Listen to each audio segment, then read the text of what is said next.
এবার হাসপাতাল থেকে বেরিয়েছেন মুখ্যমন্ত্রী মমতা বন্দ্যোপাধ্যায়। যেমনটা আমরা জানতে পাচ্ছি, জলপাইগুড়ি মেডিকেলে মুখ্যমন্ত্রী মমতা বন্দ্যোপাধ্যায় তিনি আজ রাতের বিশেষ বিমানে কলকাতা থেকে বাগডোগরা পৌঁছন।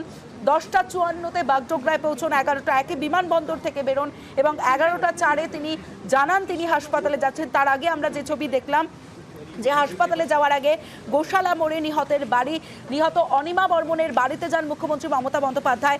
তারপরেই আমরা দেখলাম যে দ্বিজেন্দ্র নারায়ণ সরকার কালীতলা রোড জলপাইগুড়ি 3 নম্বর ওয়ার্ড সেখানে নিহতের পরিবারের সঙ্গে কথা বলেন তিনি। তারপরেই হাসপাতালে পৌঁছে যান। হাসপাতালে পৌঁছেই তিনি চলে যান, যারা আহতরা যেখানে ভর্তি রয়েছেন সেখানে চলে যান এবং হাসপাতালে গিয়ে ফিমেল ওয়ার্ডে মহিলাদের সঙ্গে কথা বলেন, আহতদের সঙ্গে কথা বলেন, কোথায় অসুবিধা হচ্ছে সমস্ত বিষয়ে জানেন, চিকিৎসকদের সঙ্গে কথা বলেন। তারপরে ফিমেল ওয়ার্ডে চলে যান, ফিমেল ওয়ার্ড থেকে মেল ওয়ার্ডে চলে যান। এই মুহূর্তে হাসপাতাল থেকে বেরোচ্ছেন মুখ্যমন্ত্রী মমতা বন্দ্যোপাধ্যায়। সরাসরি সেই ছবি দেখাচ্ছি। রাত 1টা 3। আমি রিলিফ ক্যাম্পে অলরেডি কথা বলেছি, ওরা খাওয়া দাওয়া করছে, কিন্তু বার্নিশের 600 বাড়ি ভেঙে গেছে। আমি প্রশাসনের কাছে জানতে পারলাম রেস্কিউ অপারেশন অলরেডি ওভার হয়ে গেছে। এখন নতুন করে রেস্কিউ করার কিছু নেই।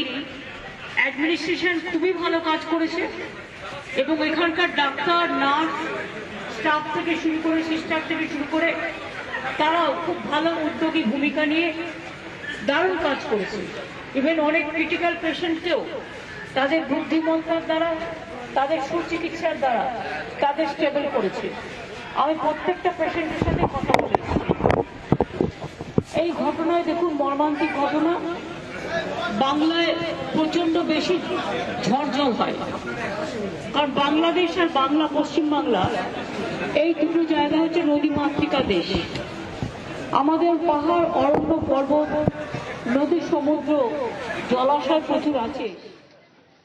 আমাদের পাহাড়, অরণ্য, পর্বত, নদী, সমুদ্র, জলাশয় প্রচুর আছে, তেমনি ঝড় জলটাও খুব বেশি হয়। এবং আজকেও মাত্র 3 মিনিট এটা মানুষ বলছে, আজ যে ধোয়ার কুণ্ডলীটা আমি দেখলাম, দেখে আমারই গা শিউরে উঠছে। যারা মারা গিয়েছেন তাদের বাড়িও আমি গিয়েছিলাম, পেশেন্টদেরও সবাইকে দেখলাম এবং আমি প্রশাসনকেও ধন্যবাদ জানাচ্ছি।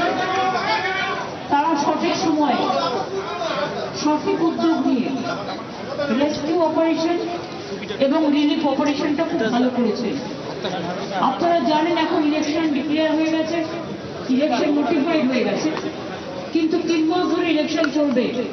এই সময়টা ঝড় জলের টাইমও, এবং কখন কোথায় দুর্যোগ ঘটবে এটা কিন্তু ডিজাস্টার, এটা এমার্জেন্সি সিচুয়েশন। তাই প্রশাসন তাদের সাহায্য মতো, তাদের সাধ্য মতো,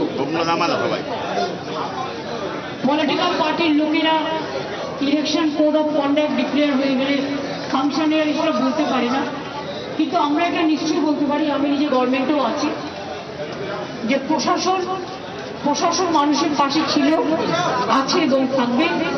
এবং প্রশাসন তাদের যাবতীয় কাজ, ঘর বাড়ি থেকে শুরু করে, ট্রিটমেন্ট থেকে শুরু করে, রিলিফ দেওয়া থেকে শুরু করে বাদ বাকি আরো কিছু যে সমস্ত সহযোগিতা করবার, সেগুলো প্রশাসন তাদের সময় মতো করে দেবে। যদি কোনো ক্ষতিপূরণ কি দেওয়ার সম্ভাবনা প্রশাসন করবে, এটা ডিএম কে জিজ্ঞেস করবেন, পরে আমার সামনে নয়, বলে দেবে। দিদি, আপনি কি স্পটে যাচ্ছেন আজকে? আমি বার্নিশে যাচ্ছি এখনই? কালকেও থাকছেন? আমি রিলিফ ক্যাম্পে অলরেডি কথা বলে নিয়েছি, ওরা খাওয়া দাওয়া করছিল, তারা রাত হয়ে গেছে, ঘুমিয়ে পড়বে হয়তো। আমি ওই জায়গাটা দেখতে যাচ্ছি। কালকেও কি থাকছেন? পরিস্থিতি কাল সকাল থেকেই তো অ্যাকচুয়াল ক্ষতিটা জানা যাবে। না, ক্ষতি অলরেডি আমরা জেনে গিয়েছি এবং ক্ষতিটা মারাত্মক হয়েছে, কিন্তু ক্ষতির থেকেও আমি মনে করি মানুষের জীবন, 5টা জীবন গেছে, বাদ বাকি জীবন যাদের আছে তারা বেঁচে থাকুক, সুস্থ থাকুক। একটা মানুষের জীবন চলে গেলে যে ক্ষতি হয়, অন্য ক্ষতি তো ম্যানেজ করা যায় এবং সেগুলো প্রশাসন সবসময় তাদের পাশে থেকে, জীবন চলে গেলে তো জীবন পাওয়া যায় না, তাই তাদের সর্বরকম সহযোগিতা প্রশাসন করবে। এমনি প্রাথমিক এস্টিমেটে ক্ষয়ক্ষতি কত টাকা? দেখুন, এরকম চটচট করে বলা যাবে না, এগুলো প্রশাসনিক লেভেলে ডিটেলস তৈরি করে তাদের কাছে ডিজাস্টারে যা সাহায্য করা তারা নিজেরাই করতে পারে, এগুলো আমাদের অ্যারেঞ্জমেন্ট করা আছে। আর একটা হচ্ছে rescue operation is already over. কালকে কোনো প্রশাসনিক বৈঠক হবে? ইলেকশনের সময় হতে পারে। আপনি আমাকে কেন ডেলিভারেটলি এই কোয়েশ্চেনটা করছেন? পেশেন্টের ভালো চান না আপনারা রাজনীতি করতে চান? আমি কিন্তু রাজনীতি করতে এখানে আসিনি। এটা প্রশাসনিক বৈঠক করার টাইম নয়, যদি আমি করতে পারি ডিজাস্টার টাইম, কিন্তু আমি তাও আমি করছি না। কারণ আমি তো সবাইকে দেখতে পেলাম, চিকিৎসকরা যে কাজটা করেছে, নার্সরা যে কাজটা করেছে, ওয়ার্ড বয়রা যে কাজটা করেছে, খুব ভালো কাজ। এমনকি লোকাল স্থানীয় যুবকরা যেটা করেছে, আমাদেরও প্রত্যেকে ছিল, প্রত্যেকে কাজটা করেছে। এবং তাছাড়াও আমি মনে করি প্রশাসন ভীষণ ভালো কাজ করেছে, তাদের মেনি থ্যাঙ্কস। এবং কাজটা তাদের করে যেতে হবে যতক্ষণ তারা মাথার আশ্রয় না পেয়ে বাড়িতে ফিরে যাচ্ছে। আমি এখন যাচ্ছি। জীবন বেরিয়ে আয়।